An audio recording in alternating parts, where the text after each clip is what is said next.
Qué bien que nos volvemos a ver, hermano. La bendición del Señor sea con todos. Y queremos seguir con la serie de las bienaventuranzas. Para recapitular un poco a dónde estábamos, vamos a la cuarta bienaventuranza. Recuerden que la primera bienaventuranza se encuentra en Mateo, capítulo 5. Allí se nos dice desde el versículo 3, bienaventurados los pobres en espíritu, porque de ellos es el reino de los cielos. Luego la segunda, bienaventurados los que lloran, porque ellos recibirán consolación. Y bienaventurados los mansos, porque ellos recibirán la tierra por heredad. En la cuarta bienaventuranza es bienaventurados los que tienen hambre y sed de justicia, porque ellos serán saciados. Al comienzo dijimos que lo primero que debemos estar conscientes, todo ser humano delante de Dios, es que somos pobres. No tenemos nada con qué negociar con Él. Es más, todas las habilidades, conocimientos y todos los talentos que tienes, que te hacen algunas veces sobresalir o ser un notable delante de las personas, todo te lo ha dado Dios. Cuando reconocemos delante de Dios que le necesitamos, entonces es allí donde comienza el proceso de ingresar en lo que es una realidad del reino. Y les pedimos a Él que venga a nuestras vidas y se produzca en nosotros ese nuevo nacimiento, un renacer en nuestro espíritu. Allí somos aquellas personas que comenzamos a entender que hemos fallado. Cuando hay ese reconocimiento de que por nuestra falta hemos sufrido y han sufrido otros, incluso aquellos, o más aún, tenga por seguro que los que más sufren son aquellos que te aman y están en tu entorno inmediato. Y eso produce un clamor, un llanto, dolor. Y es Dios haciendo su extraña obra, volviendo añicos nuestro ego, porque realmente de eso se trata, de que seamos despojados de ese mal ego y lo rindamos al Señor, para que comience el entrenamiento. Por eso en la tercera bienaventuranza dice, bienaventurados son los mansos, porque ellos heredarán la tierra. Y es cuando ilustramos esto con un caballo que no pierde su brío, que es tan grande y tan capaz de correr, pero que comienza a ser entrenado por Dios y llega a ser manso. Ser manso, la palabra que se usa y que es la traducción que tenemos en nuestra Biblia hoy, es la que más se asemeja a lo que Dios quiso transmitir. Y ser manso representa a alguien que ha reconocido delante de Dios que ha cometido falta y se somete a los tratos de Él. Y se vuelve una persona dependiente de Dios y muy a la expectativa de lo que Dios quiere hacer. Cuando apenas estamos entrenándonos, es cuando el Señor nos ingresa a esta área de tener hambre y sed de la justicia de Dios. Cuando estamos siguiendo este camino, entonces Dios nos toma y comienza a producir en nosotros algo.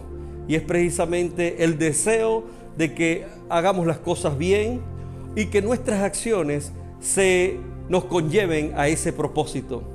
Realmente en un hombre, en su estado natural, no está en hacer cosas buenas.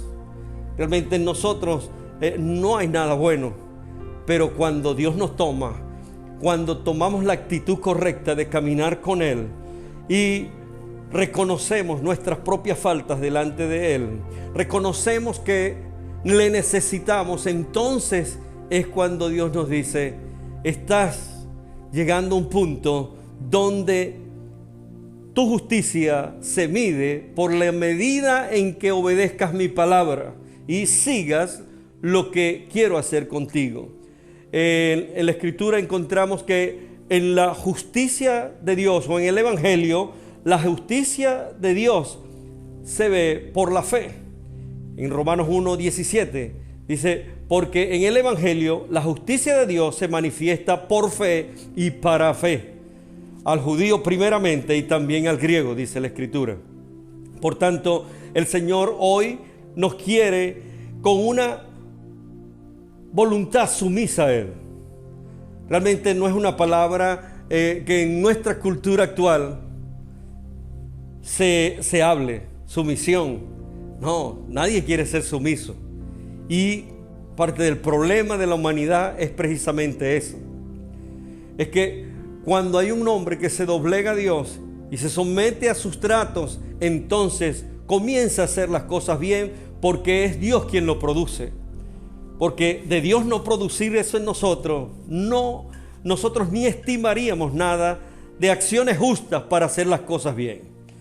En el capítulo 2, verso 13 de Filipenses, la palabra nos dice que es Dios quien produce en nosotros tanto el querer como el hacer por su buena voluntad. De modo que conociendo esa voluntad de Dios, comenzamos a hacer lo que agrada a Dios. Y eso en una manera sencilla es lo que define a un hombre justo. Un hombre justo es aquel que hace exactamente lo que Dios quiere. Y es cierto, por eso hasta estos momentos ninguno de nosotros ha alcanzado esa justicia divina. Aunque en Cristo, y esto debo aclararlo, en Cristo todos somos considerados justos. Es en Cristo que tenemos una justicia posicional. Ahora, pero lo que Dios está hablando en las bienaventuranzas es precisamente algo más allá de una posición de justicia, y es que Él trabaje su justicia en nosotros. Pues no se trata de un cumplimiento de leyes, porque la misma Escritura nos dice que ninguno de nosotros se justifica delante de Dios por las leyes. No hay una ley que nos justifique delante de Dios. Que Dios realmente cargó en Jesucristo todo el pecado del mundo para que la justicia de Dios fuera vista en nosotros. Mas Dios muestra su amor para con todos, en que siendo aún pecadores, Cristo murió por nosotros. Cuando usted y yo entramos en el conocimiento de esa palabra que Dios está estableciendo, entonces comenzamos a ser agradecidos.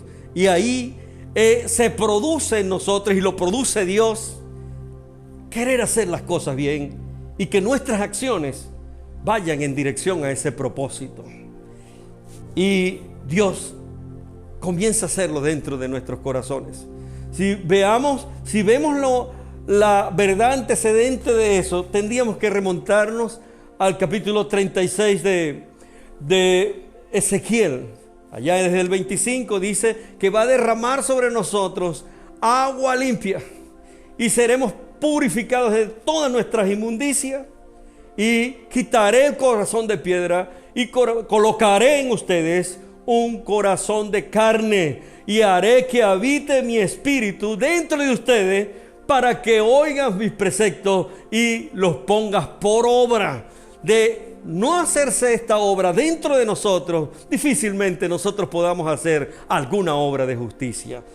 Por eso en Romanos capítulo 3 encontramos que el Señor nos establece una verdad a través del apóstol Pablo. Nos dice lo siguiente, ya en el capítulo 3, verso 20 de Romanos: ya que por las obras de la ley ningún ser humano será justificado delante de él, porque por medio de la ley es el conocimiento del pecado. Al menos la ley, ¿sabes qué hace? Nos da conciencia de que estamos mal, pero no para condenarnos, sino para que todos acudamos a Cristo. Por eso San Pablo en el capítulo 3 de Gálatas, verso 24, dice que la ley ha sido nuestro ayo para llevarnos a Cristo. De modo que ese es el propósito de la ley. Pero por el cumplimiento de leyes, ningún hombre es justificado delante de Dios. Por eso, bienaventurados aquellos que tienen hambre y sed de justicia. La palabra nos dice que Jesús se fue con sed. Él dijo, sed tengo.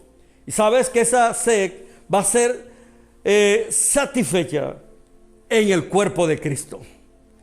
Es como cuando San Pablo en capítulo 2:24 de Colosenses, 1:24 de Colosenses nos dice que yo cumplo en mi cuerpo lo que falta de las aflicciones de Cristo. Es una realidad que quien está en Cristo realmente tendrá que padecer algunas cosas. Y más cuando queríamos hacer las cosas a nuestra manera. El alma va a sufrir, pero el espíritu dentro se regocija porque hay una obra interna dentro de nosotros que se llama la justicia de Dios. Se está trabajando. Por eso encontramos que también la palabra nos dice que el que no cometió pecado por nosotros lo hizo pecado para que nosotros fuésemos justicia de Dios en él. De modo que fuera de Cristo no hay justicia. Por lo cual Jesús va a satisfacer esa hambre y esa sed de justicia en un cuerpo. Comienza la persona en esta bienaventuranza a anhelar, a querer las cosas que Dios quiere. Los pensamientos de Dios vienen a través de su Espíritu a nosotros. No podemos hacer ningún bien porque nuestra carne lo quiere hacer. No, nada bueno sale de allí.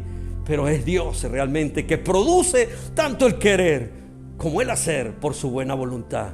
De modo que esa realidad comienza a moverse en nosotros de tal manera que vamos a anhelar lo que Dios anhela, que vamos a desear lo que Dios desea. Y cuando eso está ocurriendo, entonces Dios está recibiendo una satisfacción hermosa, ¿sabes? Es la satisfacción de que mi Hijo Jesús, el que está sentado a la diestra del Padre, se regocija por las cosas buenas que están pasando dentro del cuerpo de Cristo, que es la iglesia. Por tanto, el reino de paz y de justicia se imparte por Jesucristo y a través del cuerpo de Cristo al resto de la humanidad. Bienaventurados los que tienen hambre y sed de justicia, porque ellos serán saciados. Nos encontramos allí nos vamos a encontrar todo, trayendo satisfacción a nuestro Señor Jesucristo. Les bendigo en el poderoso nombre de nuestro Señor Jesucristo. Sigamos adelante, pues es tiempo de manifestar esta justicia al mundo. Y por causa de eso, como dice Isaías, el efecto de la justicia será paz. Encontraremos esa paz anhelada cuando un hogar o un individuo, un hogar no tiene paz, es por causa de ausencia de la presencia de Dios. Y habrá presencia de Dios cuando comencemos a anhelar, satisfacer ese deseo de justicia en la cual se fue Jesús. Pero Él en este momento se está regocijando porque hay muchos hijos allí quienes están anhelando y están deseando satisfacerlo. Gracias, Señor, por estos momentos, porque creemos que estás haciendo grandes cosas con tu cuerpo en esta tierra ahora. Bendigo esta congregación en el poderoso nombre del Señor Jesucristo. Amén y amén.